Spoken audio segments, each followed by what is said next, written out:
वाराणसी में योगी सरकार का बड़ा एक्शन, भड़का विपक्ष। ओलंपियन मोहम्मद शाहिद खान के घर के अवैध हिस्से पर चला योगी का बुलडोजर। संजय सिंह, चंद्रशेखर रावण और अजय राय ने योगी सरकार को घेरा। मोहम्मद शाहिद के परिवार ने कहा मिल गया मुआवजा। ओलंपियन हॉकी खिलाड़ी और पद्मश्री से सम्मानित मोहम्मद शाहिद खान के घर के अवैध हिस्से पर रविवार को वाराणसी में सड़क चौड़ीकरण परियोजना के तहत बुलडोजर से अवैध हिस्से को ध्वस्त कर दिया गया। अब विपक्ष योगी सरकार के इस एक्शन से पूरी तरीके से बौखला चुका है। विपक्ष ने उत्तर प्रदेश की योगी सरकार पर निशाना साधते हुए इसे बेहद शर्मनाक और देश के खेल विरासत को मिटाने का प्रयास बताया है। संजय सिंह हो, चंद्रशेखर रावण हो या फिर अजय राय हो, इन तमाम नेताओं ने योगी सरकार के इस कार्रवाई की पूरी तरीके से निंदा की है। वहीं हॉकी खिलाड़ी की पत्नी ने कहा कि उन्हें तोड़फोड़ पर कोई आपत्ति नहीं है क्योंकि इन्हें इसके लिए मुआवजा मिल चुका है। दरअसल आपको बता दें कि वाराणसी से तस्वीरें सामने आई जहां पर रविवार को सड़क चौड़ीकरण अभियान के तहत न सिर्फ ओलंपियन मोहम्मद शाहिद के घर के अवैध हिस्से को ध्वस्त किया गया बल्कि इसके साथ ही 13 मकानों और दुकानों को भी बुलडोजर के जरिए ध्वस्त किया गया जो कि सड़क परियोजना के दौरान बाधा बन रही थी।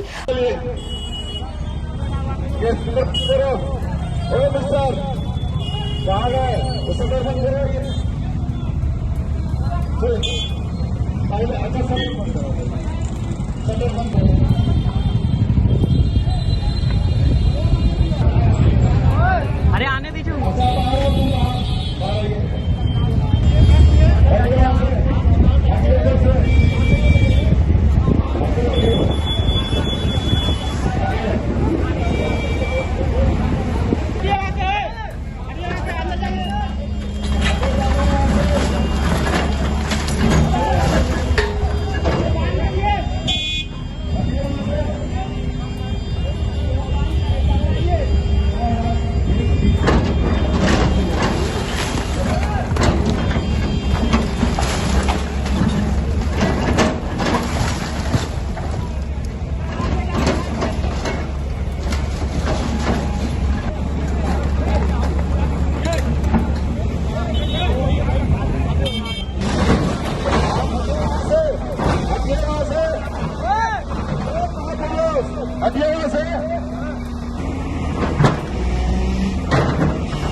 इसकी तस्वीरें सोशल मीडिया पर खूब वायरल हो रही है, लेकिन लोगों ने इन 13 मकानों को छोड़ करके सिर्फ और सिर्फ पूर्व खिलाड़ी मोहम्मद शाहिद के घर को लेकर के अपनी आवाज उठाई और खास तौर से जो विपक्ष है वो भी इसको बड़ा मुद्दा बनाने की कोशिश कर रहा है। लेकिन अब जो मोहम्मद शाहिद की पत्नी है, उनका परिवार है, उनका कहना है कि इसके लिए उन्हें मुआवजा मिल चुका है। दरअसल आपको बता दें कि आम आदमी पार्टी के राज्यसभा सांसद संजय सिंह ने सोशल मीडिया साइट एक्स पर पोस्ट किया जहां पर उन्होंने कहा कि मोदी जी, क्या आपको मालूम है भारतीय टीम के पूर्व कैप्टन, पद्मश्री, अर्जुन पुरस्कार विजेता, भारत को ओलंपिक में गोल्ड दिलाने वाले मोहम्मद शाहिद के घर पर बुलडोजर चला दिया गया है। मोदी जी, आप अडानी को 1 रुपए में 1050 एकड़ जमीन दे सकते हैं, लेकिन स्वर्गीय मोहम्मद शाहिद के परिवार को एक घर नहीं दे सकते। इसके अलावा प्रदेश कांग्रेस अध्यक्ष अजय राय ने भी अपने सोशल मीडिया साइट एक्स पर पोस्ट किया जहां पर उन्होंने निशाना साधते हुए कहा कि पद्मश्री मोहम्मद शाहिद का घर बीजेपी सरकार ने जमींदोज कर दिया। ये सिर्फ एक घर नहीं बल्कि देश के खेल विरासत का प्रमाण था। काशी के सम्मानित दिग्गजों का अपमान करने वाली बीजेपी सरकार को जनता कभी माफ नहीं करेगी। इसके अलावा बात अगर हम नगीना से सांसद चंद्रशेखर आजाद रावण की करें तो उन्होंने भी बीजेपी सरकार पर निशाना साधा। सोशल मीडिया साइट एक्स पर पोस्ट किया और कहा ये बेहद शर्मनाक है कि हॉकी के जादूगर, भारत का नाम रोशन करने वाले पद्मश्री और अर्जुन पुरस्कार विजेता ओलंपियन मोहम्मद शाहिद का परिवार वाराणसी में हाथ जोड़ करके विनती कर रहा है कि उनके घर को गिराने की तैयारी के लिए बस एक दिन की मोहलत दी जाए। लेकिन बीजेपी सरकार की बुलडोजर राजनीति में ना तो मानवता बची है और ना ही देश के वीरों के प्रति सम्मान। साथ ही रावण ने आगे कहा कि 1980 के मॉस्को ओलंपिक में भारत को स्वर्ण पदक दिलाने वाले शाहिद साहब का परिवार आज सड़कों पर आ गया है। परिवार को एक सम्मानजनक घर, मुआवजा और सुरक्षा प्रदान की जाए। आपको बता दें कि जिस तरीके से विपक्ष इस पूरे के पूरे माहौल को अपनी राजनीति के लिए उपयोग करता हुआ नजर आ रहा है, तो इस राजनीतिक उपयोग को पूरी तरीके से खुद मोहम्मद शाहिद के परिवार ने खारिज कर दिया है, क्योंकि उनकी पत्नी सामने आई और उन्होंने कहा कि जिस तरीके से उनके घर के अवैध हिस्से को ढहाया गया है बुलडोजर के जरिए, तो इसके लिए उन्हें मुआवजा मिल चुका है।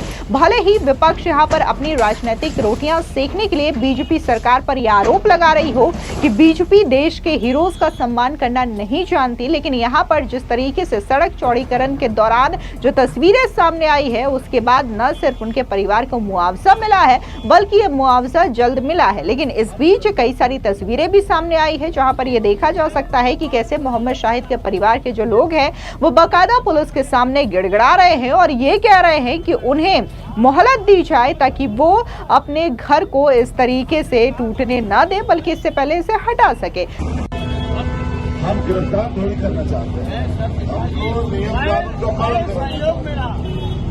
इससे पूछे, मैं 2 साल पहले मैंने पेपर दिया है, ठीक है? आज हो जाएगा, आपका आज नहीं होगा। हमने कहा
ये वाला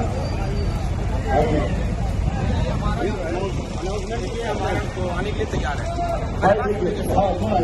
हमारा है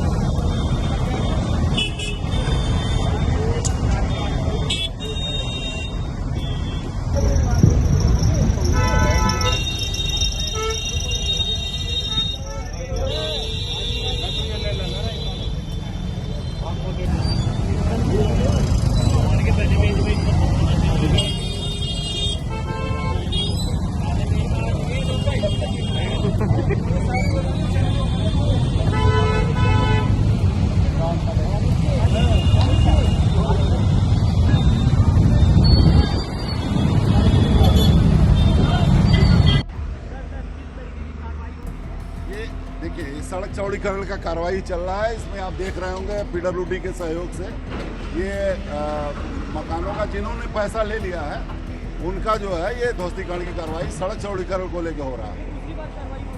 जी जी, इसके पहले भी हुआ था।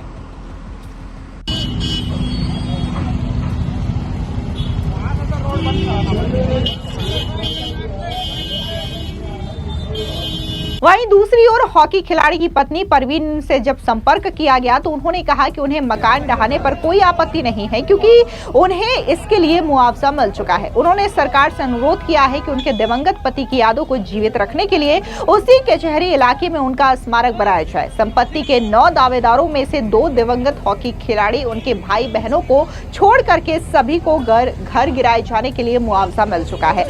परवीन ने बताया कि सिर्फ हमारा घर ही नहीं बल्कि इलाके के दूसरे घर भी तोड़ दिए गए हैं। इस घर के 9 सह मालिक थे। मेरे पति के 6 भाई और 3 बहनें। एक बहन ने अपना दावा छोड़ दिया था, जबकि 8 बहनों को मुआवजा मिलना था, जिनमें से 6 को पैसे दे दिए गए हैं। 2 भाइयों ने मुआवजा लेने से इनकार कर दिया क्योंकि उनका मानना है कि यह पर्याप्त नहीं है। परवीन ने आगे ये भी कहा कि परिवार के पास जमीन के मालिकाना हक के दस्तावेज नहीं थे। आपको बता दें कि मॉस्को में 1980 के ओलंपिक खेलों में स्वर्ण पदक जीतने वाली भारतीय टीम के सदस्य रहे शाहिद का 2016 में 56 वर्ष की आयु में निधन हो गया था। दरअसल वही अधिकारियों ने किसी भी तरीके के पक्षपात से इनकार करते हुए कहा कि जमीन पर रहने वालों को काफी पहले ही ये सूचना दे दी गई थी, नोटिस दे दिया गया था। तोड़फोड़ का काम संभालने वाले पीडब्ल्यूडी के अधिकारियों ने कहा कि 4 मंजिला घर का केवल एक हिस्सा ही गिराया गया है और उनमें रहने वाले लोगों को मुआवजा भी दे दिया गया है। फिलहाल इस पूरी खबर पर आपकी क्या राय है, कमेंट सेक्शन में जरूर बताएं। धन्यवाद।